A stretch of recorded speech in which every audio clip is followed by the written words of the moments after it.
Hey, in the last few years, I guess as I've gone into my late 30s, maybe, um, I've been a little cynical about weddings and marriage. But, seeing my wedding video, and I just thought I should reflect on that day because it wasn't like one of those days of your life for me. And I think if anyone sees it, they'll see just the utter joy.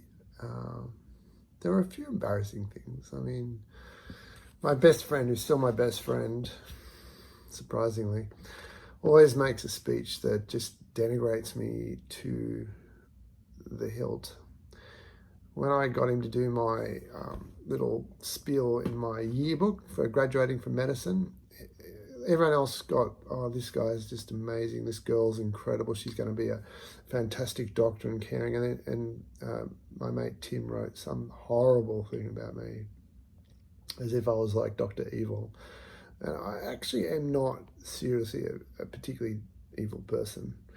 But he seems to think that there's humor in taking down somebody that he loves. Well, that's okay.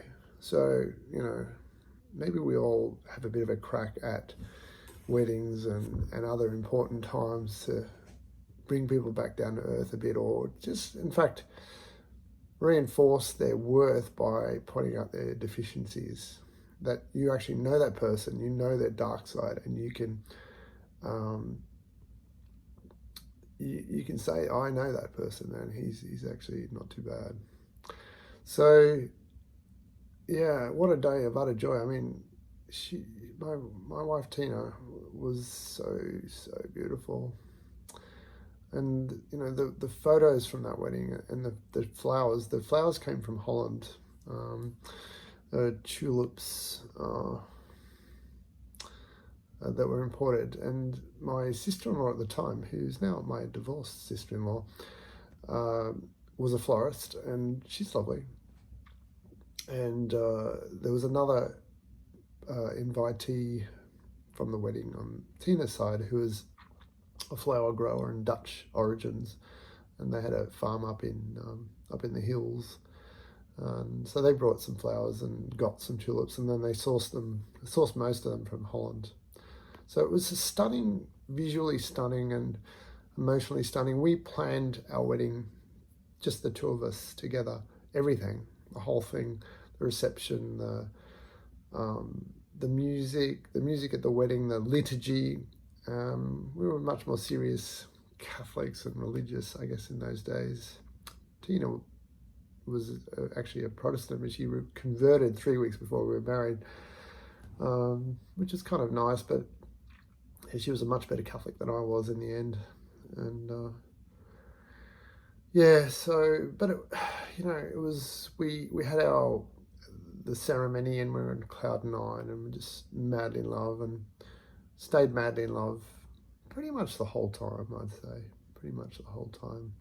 It was a wonderful marriage in many senses, and bringing to the world two pretty amazing kids, and very proud of them, and very proud of what we've achieved with them.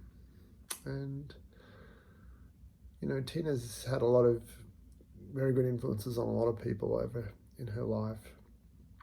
She was incredible. It's her birthday tomorrow. It would have been her birthday tomorrow. So yeah, it was just a joyous day. Then we went and had photos in a place called Camellia Gardens, which is just a gorgeous little garden. It's got this bridge that reminds you of Monet's house, one of those arch bridges over water, and got some stunning photos. And there's a part in the video where I'm ravishing my new wife's neck. Yeah, I do that stuff. I like it. I like her neck. I like necks. But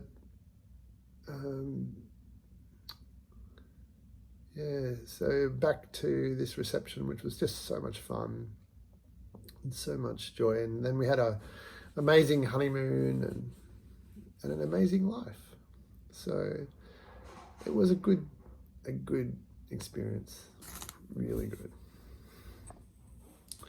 So I think in the end, I shouldn't be so cynical about weddings, and I see young people, see my kids' generation moderately enthusiastic about the institute of marriage, and I think there's so many different ways that people can be successfully together.